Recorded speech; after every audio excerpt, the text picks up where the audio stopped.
জাকাত ফরজ হওয়ার কিছু শর্ত আছে। আপনি সামান্য কিছু সম্পদের মালিক হলেই যে জাকাত ফরজ, ব্যাপারটি এমন নয়। এটার কিছু প্রক্রিয়া আছে। এই প্রক্রিয়াগুলোর মধ্য দিয়ে যদি আপনি যান তবে আপনার জাকাত ফরজ হবে। জাকাত ফরজ হওয়ার মোট 5টি শর্ত আছে। এ পর্যায়ে আমরা জাকাত ফরজ হওয়ার সে 5টি শর্ত নিয়ে আলোচনা করবো ইনশাআল্লাহ।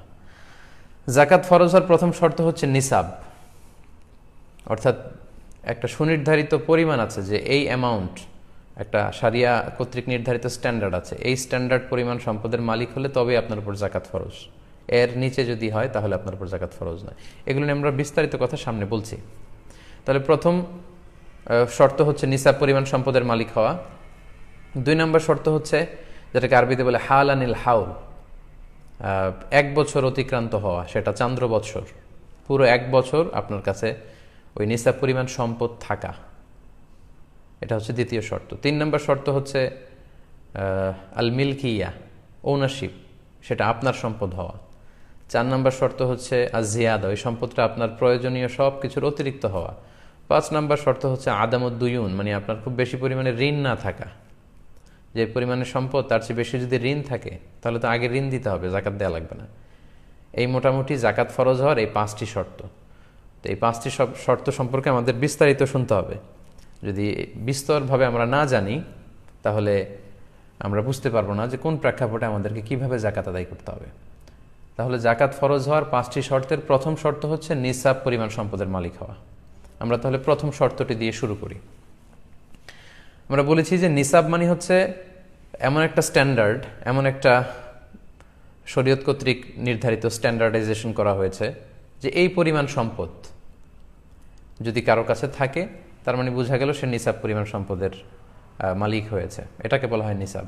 তো নিসাবের ক্ষেত্রে 2টি জিনিস দিয়ে আশ-শরিয়া আল ইসলামিয়া নিসাবকে নির্ধারিত করেছে। একটি হচ্ছে স্বর্ণ আর একটি হচ্ছে রৌপ্য, গোল্ড অ্যান্ড সিলভার। যেহেতু একটা সময়ে গোল্ড এবং সিলভার দিয়ে সবকিছু কেনা বেচা হতো এবং তখনকার সময়ে কারেন্সি বা মুদ্রা বলতে স্বর্ণের মুদ্রা, রূপার মুদ্রাই ছিল, দিনার দিরহাম। পরবর্তীতে এখন আমরা যে পেপার মানি ইউজ করি, কাগজের ক্যাশ বা টাকা, এটা আবিষ্কৃত হয়েছে। কিন্তু বেসিকলি কারেন্সি ছিল আগে গোল্ড এবং সিলভার। তাই এটা দিয়েই আল্লাহ রাসূল সাল্লাল্লাহু আলাইহি সাল্লাম জাকাতের নিসাব নির্ধারণ করেছেন। তো স্বর্ণের ক্ষেত্রে নিসাব হচ্ছে, আমরা কম বেশি সবাই এটা জানি যে 7.5 তোলা স্বর্ণ যদি আমাদের থাকে তাহলে তিনি নিসাব পরিমাণ সম্পদের মালিক হলেন। আর রূপা দিয়ে যে স্ট্যান্ডার্ড ফিট করা হয়েছে সেটা হচ্ছে 52.5 তোলা রূপা। তোলা আর ভরি এটা একই জিনিস। তাহলে 7.5 তোলা বা 7.5 ভরি স্বর্ণ আর 52.5 তোলা বা 52.5 ভরি রূপা। ইন্টারন্যাশনালি এটাকে গ্রাম দিয়ে যদি আমরা কনভার্ট করি তাহলে স্বর্ণের ক্ষেত্রে 85 গ্রাম স্বর্ণ আর রৌপ্যের ক্ষেত্রে 595 গ্রাম রূপা। এই যে 2টা স্ট্যান্ডার্ড, গোল্ডের স্ট্যান্ডার্ড 7.5 ভরি বা 85 গ্রাম স্বর্ণ, আর রূপার জন্য স্ট্যান্ডার্ড হচ্ছে 52.5 ভরি বা 52.5 তোলা, যেটাকে গ্রাম দিয়ে বললে 595 গ্রাম। এই যে 2টা স্ট্যান্ডার্ড, এটা যদি কেউ মিট করে তাহলে তার নিসাব পরিমাণ সম্পদ আছে বলে এটাকে কনসিডার করা হবে। কিংবা এর সমপরিমাণ টাকা, 7.5 তোলা স্বর্ণ কিংবা 52.5 তোলা রূপা কিংবা এর সমপরিমাণ ক্যাশ টাকাও যদি আপনার কাছে থাকে তাহলে আপনি এই যে থ্রেশহোল্ড যেটাকে বলে স্ট্যান্ডার্ড অ্যামাউন্ট, এটা আপনি মিট করেছেন বা টাচ করেছেন এবং আপনি নিসাব পরিমাণ সম্পদের মালিক হয়েছেন বলে কনসিডার করা হবে। এখন এখানে সমস্যা যেটা, সেটা হচ্ছে আমরা সবাই জানি যে সিলভারের দাম কম কিন্তু গোল্ডের দাম অনেক বেশি। তা এখন গোল্ড দিয়ে যদি আমরা নিসাব ধরি তাহলে অনেক বেশি টাকা থাকা লাগে, তাহলে জাকাত ফরজ হয়। আর রূপার নিসাব যদি ধরি তাহলে খুব অল্প টাকা থাকলেই জাকাত ফরজ হয়ে যায়। এখন আমরা কি করব? কারণ আমরা যদি গোল্ড দিয়ে নিসাব ধরি তাহলে দেখা যাচ্ছে যে 7.5 তোলা স্বর্ণের দাম প্রায় বাংলাদেশি টাকায় হিসেব করলে, যদিও স্বর্ণের মধ্যে অনেক ক্যাটাগরিজ আছে, আমরা যদি 22 ক্যারেটের স্বর্ণের কথা বলি অনেক দাম, 18 ক্যারেট হিসেব করলে আরও কম। তো দেখা যাচ্ছে যে 18 ক্যারেটের এটাও যদি ধরি তাহলে 3.5 লক্ষ টাকা ক্রস করবে। আজকে একটা হিসাবে দেখলাম যে আমি প্রায় 3,70,000 টাকা। তাহলে মোর দেন 3.5 লক্ষ টাকা যদি কারো কাছে থাকে তাহলে তার নিসাব পরিমাণ সম্পদ আছে বলে কনসিডার করা হবে যদি গোল্ডেরটা ধরি। কিন্তু তার বিপরীতে রূপার নিসাব যদি আমরা কনসিডার করি সেক্ষেত্রে 52.5 তোলা রূপার দাম বা 595 গ্রাম রূপার দাম আসতেছে সর্বোচ্চ 50-52 হাজার টাকা। এক ভরি বা 1 তোলা রূপার দাম যদি 1,000 টাকা করে আমরা ধরি, এরকমই শুনলাম দামটা, তাহলে ম্যাক্সিমাম এটা 50,000 52,000 টাকা আসতেছে। তো কোথায় 50,000 আর কোথায় 3.5 লক্ষ, 7 গুণ বেশি ডিফারেন্স। তো এক্ষেত্রে আমরা কি করব? এক্ষেত্রে দুইটা মতামতই আছে। গোল্ডের মেজারমেন্টও ধরা যেতে পারে, যেহেতু এটা শরিয়াতে নির্ধারিত, প্রেসক্রাইব করা হয়েছে। আবার রূপার, সিলভারের এটাও ধরা যেতে পারে। এখন আমরা কোনটা ধরবো? আমরা এই ব্যাপারে ছোট্ট একটা অ্যানালাইসিস শুনলে আমরা বুঝতে পারবো যে আসলে কোনটা ধরা উচিত। এক্ষেত্রে দুইটা মত। কেউ কেউ বলেন গোল্ড ইজ স্ট্যান্ডার্ড, গোল্ডটাই ধরতে হবে। কেন ধরতে হবে? তার কারণ হচ্ছে আল্লাহ রাসূল সাল্লাল্লাহু আলাইহি ওয়াসাল্লামের সময় যখন গোল্ড আর সিলভার দিয়ে, সোনার রূপা দিয়ে যাকাতের নিসাব নির্ধারণ করা হয়েছিল, তখন দুইটার মূল্যমান সমান ছিল। অর্থাৎ 7.5 তোলা স্বর্ণের বিনিময়ে 52.5 তোলা রূপা পাওয়া যেত, অনেকটা এরকম কাছাকাছি ছিল। অথবা 52.5 তোলা রূপা বিক্রি করলে 7.5 তোলা স্বর্ণ পাওয়া যেত। তার মানে এটা একটা সোশ্যাল স্ট্যান্ডার্ড তখন এরকম ছিল যে এই পরিমাণ গোল্ড থাক বা সিলভার থাক, স্বর্ণ থাক বা রূপা থাক, এই পরিমাণ হতে হবে, এবং এটা থাকলে একজন ব্যক্তির উপর যাকাত ফরজ হবে। কিন্তু পরবর্তীতে দেখা গেল যে লোকজন সিলভার খুব একটা ইউজ করছে না, গোল্ড ইউজ করছে, ফলে সিলভারের দাম কমতে লাগলো, কিন্তু স্বর্ণের দাম কমেনি। তার মানে রাসূল সাল্লাল্লাহু আলাইহি ওয়াসাল্লাম যে স্ট্যান্ডার্ড ঠিক করে দিয়েছিলেন ওইটা এখনো পর্যন্ত বজায় থাকে গোল্ডের মধ্যে, সিলভারে সেটা বজায় থাকে না, যেহেতু সিলভারে ফল করেছে। এই জন্য ওনারা বলেন যে গোল্ড ইজ স্ট্যান্ডার্ড। আচ্ছা, 2 নাম্বার তারা যে যুক্তি দাঁড় করায় সেটা হচ্ছে যাকাতের ক্ষেত্রে বলা হয়েছে তুখযু মিন আগনিয়াইহিম, যাকাত ধনীদের থেকে নেওয়া হবে, ওয়া তুরাদ্দু আলা ফুকারাইহিম, আর গরিবদের মধ্যে বন্টন করা হবে। তো রূপার নেসাব যদি ধরা হয় তাহলে এমন অনেক লোককে যাকাত দিতে হবে যারা আসলে ধনী না, তাদেরকে আমরা ধনী বলি না। অর্থাৎ 50,000 টাকা আসলে এখন অনেকের কাছেই থাকে। একজন ঝালমুড়িওয়ালা, তারও এখানে সেখানে হিসাব করলে 50,000 টাকা তার কাছে আছে। রিক্সা চালায়, তার কাছেও হয়তো থাকতে পারে। অনেক ছেলেরা টিউশনি করে ঢাকায় বিভিন্ন জায়গায় মেসে থেকে যারা চলে, তাদের অ্যাকাউন্টে এবং তাদের কাছে 50,000 থাকে, এবং কারো কাছে 50,000 টাকা পরিমাণ যদি থাকে, তাহলে সাধারণত আমাদের সোসাইটিতে তাদেরকে আমরা ধনী বলি না। এজন্য ওনারা বলেন যে এটা আসলে লজিক্যাল না, বরং গোল্ডের মেজারমেন্টটা এটা লজিক্যাল। তাদের 3 নম্বর কথা হচ্ছে যে গোল্ডের দাম কিন্তু স্টেবল, বারে কমে খুব সামান্য, রূপার মতো এত ফল করে না।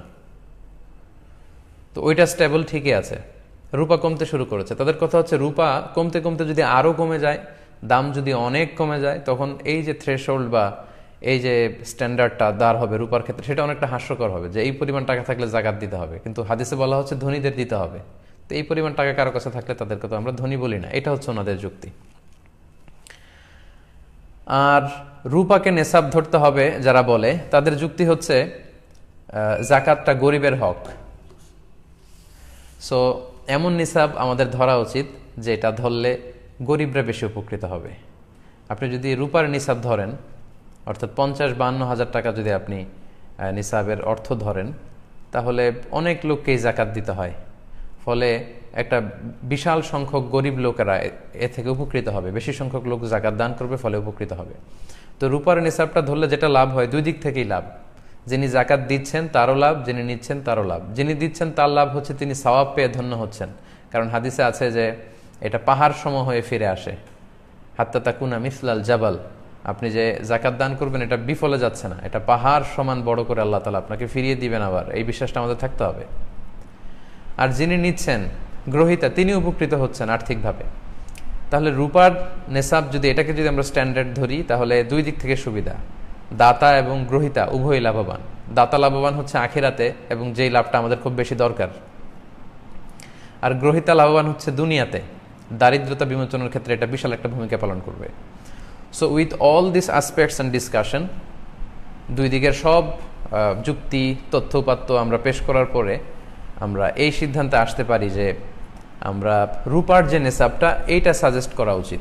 এটা সাজেস্ট করলে সবারই লাভ, যিনি দিচ্ছেন তারও লাভ, সওয়াব পেতে ধন্য হচ্ছেন, আর যিনি নিচ্ছেন, যেহেতু এটা গরিবদের হক, গরিবরাও অনেক উপকৃত হচ্ছে। কিন্তু স্বর্ণের নিসাবটা ধরলে কিন্তু অনেকের জন্য যাকাত ফরজ হচ্ছে না। বাট এখানে একটা জিনিস খেয়াল রাখতে হবে, যেহেতু আল্লাহ রাসূল সাল্লাল্লাহু আলাইহি ওয়াসাল্লাম স্বর্ণেরও নিসাব উল্লেখ করেছেন, কেউ যদি স্বর্ণের নিসাবটা ধরে এবং তার কাছে যদি মনে হয় যে না এটা বেশি লজিক্যাল, রূপারটা আমি ধরবো না, তাহলে এটাও ঠিক আছে। স্বর্ণের নিসাব অনুযায়ী যদি কেউ জাকাত আদায় করে তার জাকাতও আদায় হয়ে যাবে, তার জাকাত যে আদায় হয়নি এমনটা বলা যাবে না। কিন্তু আমরা যেহেতু জাকাতটা গরিবের হক, আনফা আলিল ফোকারা, সেহেতু আমরা রূপারটাকে সাজেস্ট করি, তাহলে যিনি দিচ্ছেন যিনি পাচ্ছেন উভয় উপকৃত হবেন। আশা করি নিসাবের প্রথম যে শর্ত জাকাত ফরজ হওয়ার নিসাব, এ ব্যাপারে আপনারা ব্যাপারটা বুঝতে পেরেছেন এবং ক্লিয়ার হয়েছেন আশা করছি। এবার জাকাত ফরজ হওয়ার দ্বিতীয় শর্তের দিকে আমরা যাই। দ্বিতীয় শর্ত আমরা বলেছিলাম যে হাল আনিল হাউল, অর্থাৎ 1 বছর পূর্ণ হওয়া। এই যে আপনি রূপার নিসাবের মালিক হলেন, লেটসে 50 বা 50,000 টাকাই ধরুন, লেটসে 50,000 বিডি টাকা। এই টাকার মালিক যেদিন আপনি হবেন, আল্লাহ তাআলা এই পরিমাণ টাকা বা গোল্ড বা সিলভার যদি আল্লাহ আপনাকে মালিক বানায়, তখন ওই ডেটটা আপনাকে টুকে রাখতে হবে। কারণ আল্লাহ তাআলা আপনাকে যে নিসাবের যে সীমা, ওই সীমায় পৌঁছিয়েছেন। আপনি আল্লাহ শুকরিয়া করে ওই ডেটটা টুকে রাখবেন। যখন আপনি এই পরিমাণ সম্পদের মালিক হয়েছেন, আপনার ডায়েরিতে টুকে রাখবেন যে এত তারিখে আল্লাহ তাআলা আমাকে নিসাব পরিমাণ সম্পদের মালিক বানিয়েছে। এবং বানানোর পরে আপনি অপেক্ষা করবেন যে 1 বছর পরিমাণ সময়, 1 বছরের এই দীর্ঘ পিরিয়ড অফ টাইমে এই পরিমাণ টাকা আপনার কাছে থাকে কিনা, এটা স্টেবিলিটি কতটুকু, সারিয়া এটা দেখতে চাই। হুট করে কেউ টাকার মালিক হলেই তাকে জাকাত দিতে হয় না, বরং এটা 1 বছর অতিক্রান্ত হয় কিনা এটা দেখতে হবে। এই 1 বছর পরিমাণ আপনার ফিনান্সিয়াল অবস্থা ভালো থাকাটাকেই হাল আনিল হাউল বলা হচ্ছে। 1 বছর পরিমাণে নিসাব পরিমাণ সম্পদ থাকতে হবে, তাহলে আপনার উপর জাকাত ফরজ হবে, তা না হলে নয়। হুট করে জাকাত ফরজ হয় না। তো এখানে বছরের হিসাব যদি আপনি করেন, সেক্ষেত্রে আপনাকে চান্দ্র বছরের হিসাব করতে হবে, সৌর বছর না। এই যে আমরা জানুয়ারি, ফেব্রুয়ারি, মার্চ হিসাব করছি, এটাকে বলা হয় সোলার ইয়ার, সোলার ক্যালেন্ডার অনুযায়ী। কিন্তু আপনি জাকাতের হিসাব যখন করবেন, আপনাকে লুনার ইয়ার ধরে হিসাব করতে হবে, মানে চান্দ্র বৎসর, যেটা হয় 354 দিনে 1 বছর হয়। আর সোলার ইয়ার বা সৌর বছর হয় 365 দিনে, প্রায় 11 দিনের গ্যাপ।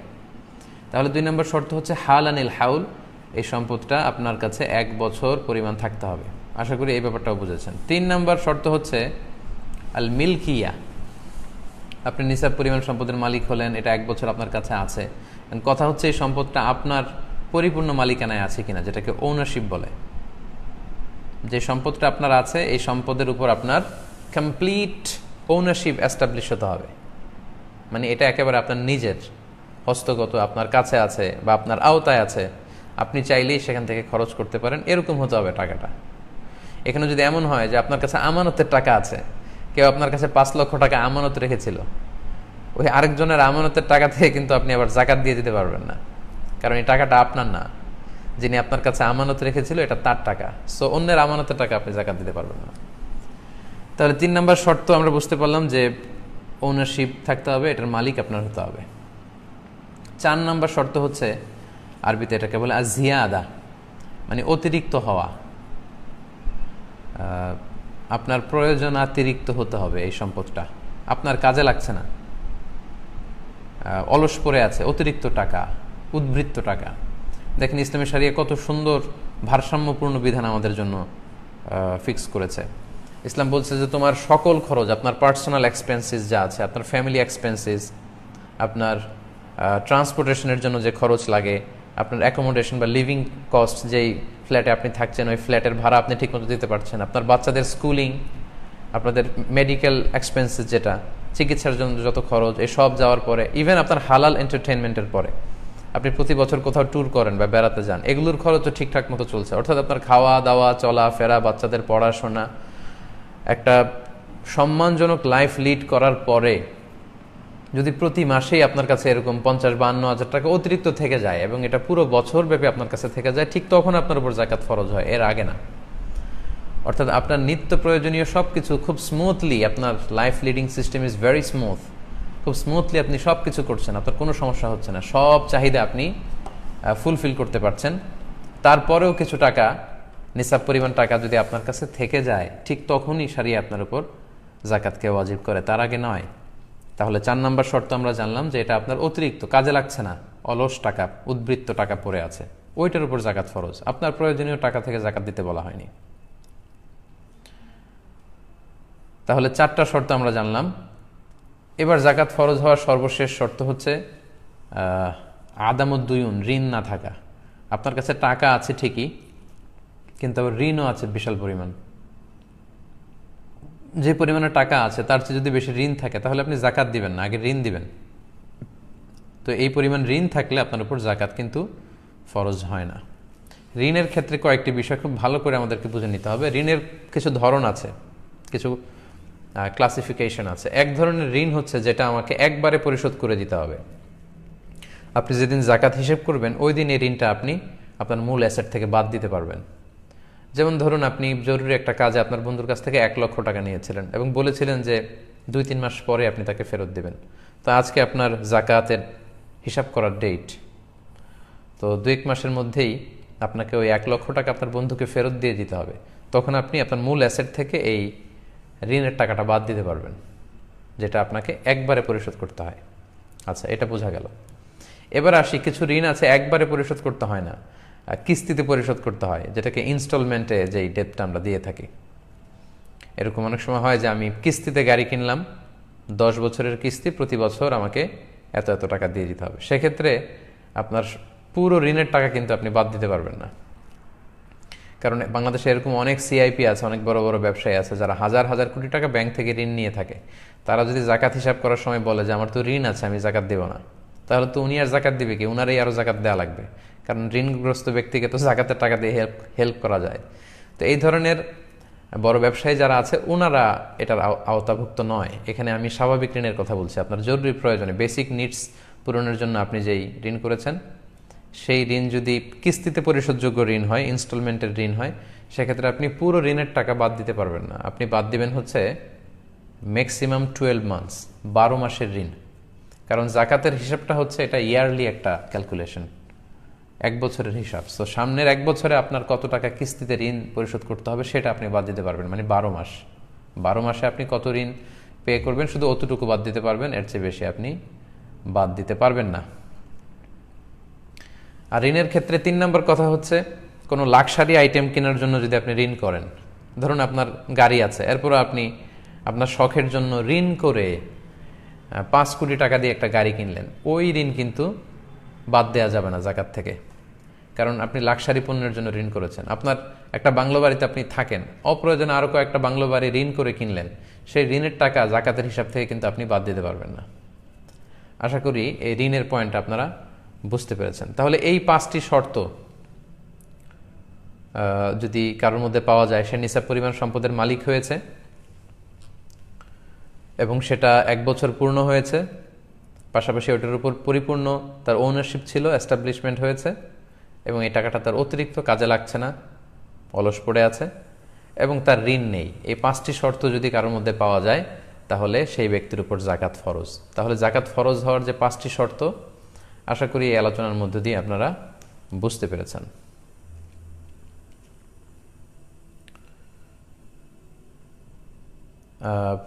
এর মাঝখানে একটি কথা বলে রাখি, সেটি হচ্ছে কখন এমন হতে পারে যে আপনি কারো কাছ থেকে টাকা পান, মানে আপনি ঋণ দিয়েছিলেন, তো সেটার জাকাত আপনি কিভাবে দিবেন?